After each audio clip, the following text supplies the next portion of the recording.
नमस्कार प्यारे साथियों, मैं अंकित वर्मा और हम पढ़ रहे हैं कक्षा 9th का नया सिलेबस 2023 और 24 के अनुसार, जिसमें हमने एक्सरसाइज 1.1, 1.2 को पूरा कंप्लीट कर लिया है और 1.3 का आज हम क्वेश्चन नंबर 3 को सॉल्यूशन करने वाले हैं।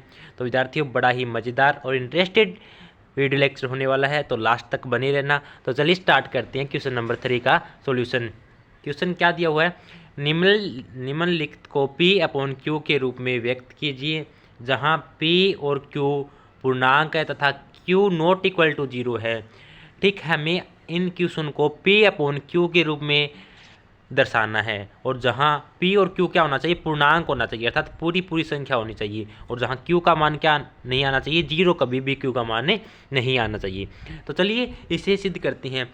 तो साथियों, इसे सिद्ध करने के लिए सबसे पहले आपको याद रखना है, अगर किसी भी संख्या के ऊपर बार लगा है, ठीक है, उसका मतलब क्या होता है कि वही संख्या क्या है? रिपीट हो रही है। जैसे कि सबसे पहले हम फर्स्ट का आंसर करते हैं 0.6 बार, ठीक है, जो भी दिया हो, ठीक है। अब जो भी दिया हो, जैसे कि 0.6 बार है, तो इसको सबसे पहले किसके बराबर माना है? इसको माना है x के। आप ABCD में जो भी आपको अंक लगे उसके बराबर मान लेना, आपको कोई भी बाध्यता नहीं है। आपने x बराबर माना, x बराबर 0.6 बार, ठीक है। इस बार का क्या मतलब होता है? इस बार का मतलब होता है कि 6 ऐसे बार बार रिपीट होगा, 6 6 6 6 ऐसे बार बार रिपीट होता रहेगा, ठीक है प्यारे साथियों। तो और साथ में एक बात और बता दूं कि अगर एक संख्या के ऊपर बार लगा हो तो हमें उसको 10 से गुणा करना है। जैसे कि यहाँ पे क्या है? 6 बार है, तो उसको किससे गुणा करना है? 10 से गुणा करना है, ठीक है। ये याद रखना साथियों, क्योंकि ये सब काम आने वाली चीज़ें हैं। अगर जैसे कि मैं कहूँ कि 2 संख्या पर बार लगा हो, तो उसको किससे मल्टीप्लाई करना है? उसको किससे मल्टीप्लाई करना है? उसको 100 से, ठीक है, 100 से गुणा करना है, ठीक है। ये छोटी छोटी बातें ही साथियों हमें क्वेश्चन को इजी बनाने में सहायता करती है। जैसे कि मैं कहूँ, तो अब आपको किससे मल्टीप्लाई करना है? 1000 से, ठीक है। इस प्रकार आपको पता होना चाहिए, अगर किसी एक संख्या के ऊपर बार है तो उसको 10 से मल्टीप्लाई करना है, अगर 2 संख्या के ऊपर है तो उसको 100 से, अगर 3 के ऊपर है तो उसको 1000 से, ठीक है। ये तो आपके समझने के लिए था। लेकिन अब हम क्वेश्चन पे आते हैं। क्वेश्चन था 0.6 बार को हमें P/Q के रूप में दर्शाना है। तो सबसे पहले आपको इसको x के रूप में माना है, माना x = 0.6 बार है। तो एक बार मैं इस बार को हटा लेता हूँ। तो जैसे ही हम बार हटाएंगे तो क्या आएगा? हमें पता है बार हटाएंगे तो 6 क्या है? रिपीट होगा, ऐसे आएगा। बार का मतलब क्या है? रिपीट होना। तो बार हटा लेता हूँ मैं, ठीक है। इसे हम क्या मान लेते हैं? इक्वेशन नंबर फर्स्ट मान लेते हैं। यही तक मेरे किसी भी साथी को कोई प्रॉब्लम नहीं होगी, क्योंकि बिल्कुल ईजी यहाँ तक है। अब आपको क्या करना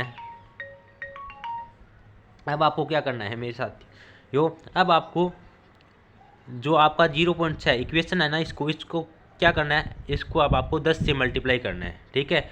ये इक्वेशन है ना, आपको लिखना है समीकरण 1 को दोनों और 10 से गुणा करने पर, एक बार आप समझते जाओ, लास्ट में मैं आपके लिए बिल्कुल मक्खन कर दूंगा, ठीक है। जैसे एक बार मैं कहूँ वैसे वैसे आप समझते जाना, ठीक है। सबसे पहले हमने माना x = 0.6।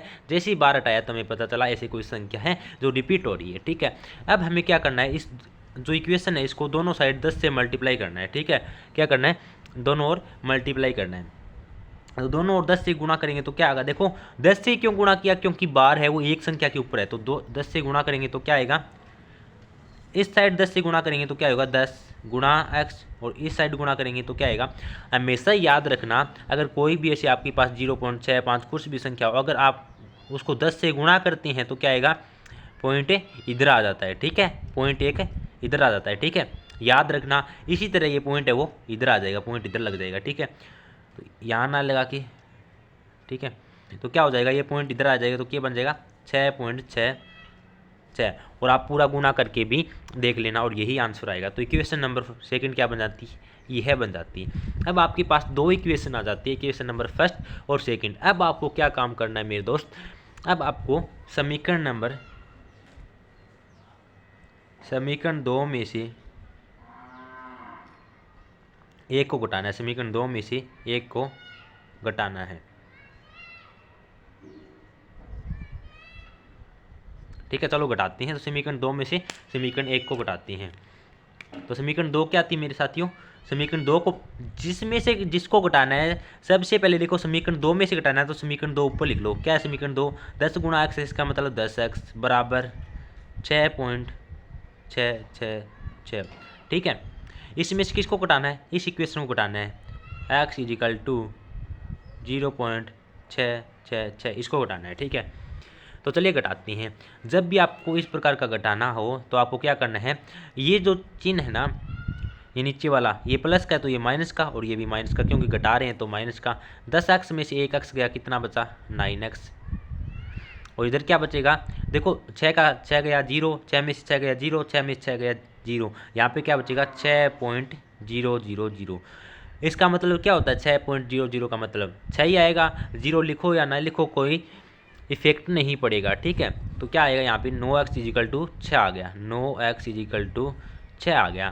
तो x इजिकल टू क्या आ जाएगा मेरे दोस्त?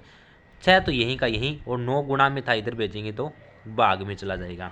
अब देखना मेरे साथियों, 6/9 में किसका भाग जा रहा है? 3 का भाग जा रहा है ना। 3 दूनी 6 और 3 तिये 9। अब ये देखो 2/3 आ गया है। क्या ये P/Q के रूप का नहीं है क्या? और जहाँ Q का मान 0 नहीं है ना, Q की वैल्यू क्या है? 3 है। Q की वैल्यू क्या है? 3 है। तो इस प्रकार देखना, आपके पास P/Q की वैल्यू आ जाती है, P/Q के रूप का सिद्ध भी हो जाता है, और आपका क्वेश्चन भी है। देखिए ये पूरा का पूरा आपको ढांचा है वो आपको याद रखना है। सबसे पहले इस प्रकार को देखना, आपको अगर एक बार है तो आपको 10 से मल्टीप्लाई करना है। जो दिया है उसको सबसे पहले इक्वेशन नंबर फर्स्ट माननी है, फिर अगर एक बार है तो उसको 10 से मल्टीप्लाई करना है। उसके बाद जो सेकेंड इक्वेशन में से फर्स्ट इक्वेशन आपको घटा देनी है। जैसे ही आप घटाएंगे तो आपके पास कुछ ना कुछ वैल्यू निकल के आएगी, फिर आपको एक साइड करके एक्स की वैल्यू निकाल लेना है, वहाँ से आपका आंसर भी आ जाएगा। ठीक है मेरे साथियों, तो चलिए अब इसका सेकंड पार्ट करते हैं। तो प्यारे दोस्तों, इसका सेकंड पार्ट भी करते हैं। सेकंड पार्ट क्या है देखना, सेकंड पार्ट है 0.47 बार। देखो बार सिर्फ 7 पर लगाया है तो किससे मल्टीप्लाई करना है? सिर्फ एक संख्या के ऊपर बार है तो सिर्फ आपको 10 से मल्टीप्लाई करना है। तो सबसे पहले आपको क्या करना है प्यारे साथियों, सबसे पहले आपको ऐसे इस बार को उठाना है। तो सबसे पहले मान लेते हैं इस बार को उठाते हैं, तो 4 7 और 7 ऐसे ऐसे चलता जाएगा। ठीक है, क्योंकि बार का मतलब क्या होता है? कोई भी संख्या रिपीट होती जाएगी। ठीक है, 0.4777 ऐसे चलता जाएगा। ठीक है, अब इसे मान लेते हैं x इजिकल टू क्या है? 0.4777। इसे हम इक्वेशन नंबर क्या देते हैं? फर्स्ट दे देते हैं। ठीक है, अब देखना, अब हम क्या करते हैं, अब आपको पता है कि एक बार था तो आपको किससे मल्टीप्लाई करना है? इसको 10 से मल्टीप्लाई करना है। किससे मल्टीप्लाई करना है? 10 से। तो लिख देना समीकरण को दोनों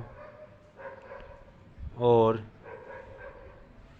10 से गुणा करने पर। ठीक है, समीकरण को दोनों और 10 से क्यों गुणा करेंगे? क्योंकि आप जान गए हैं सिर्फ यहाँ पे एक संख्या पर बार था। ठीक है, तो चलिए करते हैं। तो सबसे पहले इस इक्वेशन को 10 से गुणा करेंगे तो इधर क्या हो जाएगा? 10 गुणा एक्स, और इधर क्या हो जाएगा?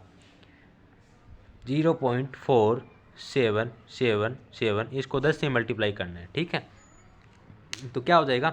जब 10 को x से गुणा किया 10x बराबर, आपको पता है अगर एक जीरो अर्थात 10 से गुणा करेंगे तो ये पॉइंट है यहाँ से सरक कर यहाँ आ जाएगा। ठीक है, यहाँ से शिफ्ट होकर यहाँ आ जाएगा, एक अंक इधर चला आएगा। ठीक है, तो क्या आ जाएगा? 4.777।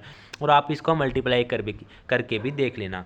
आई होप कि आप इतना जानते होंगे, इसलिए आप पे रख रहा हूँ। ठीक है, अब देखिए यहाँ पे आ गए 10 इजिकल टू 4.777। ठीक है, इससे हम इक्वेशन नंबर क्या देते हैं? सेकंड। अब आपको क्या करना है, समीकरण 2 है, समीकरण 2 में से आपको समीकरण 1 को घटाना है।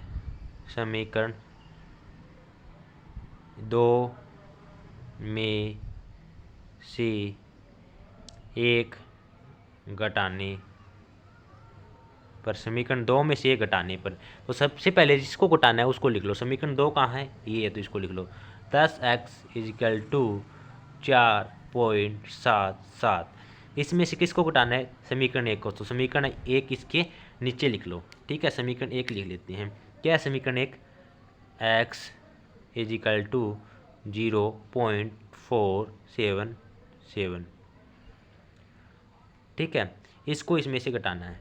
आपको पता है जैसे ही इसमें से इसको घटाते हैं तो क्या होता है, चिन्ह चेंज हो जाता है। घटाते हैं तो यहाँ पे माइनस और यहाँ पे माइनस। ठीक है, अब देखो 10 में से एक x गया, 9x। ठीक है, = क्या बचा 4 का, यहाँ से देखो 7 में से 7 घटाया 0, 7 में से 7 घटाया 0, 7 में से 4 घटाया 3। ठीक है, और यहाँ पे देखो पॉइंट का पॉइंट और 4 का 4 आ गया। इस 0 का तो कोई महत्व है नहीं, तो 0 लिखे आना है, लिखिए एक ही बात। तो यहाँ से क्या आ जाता है 4.3।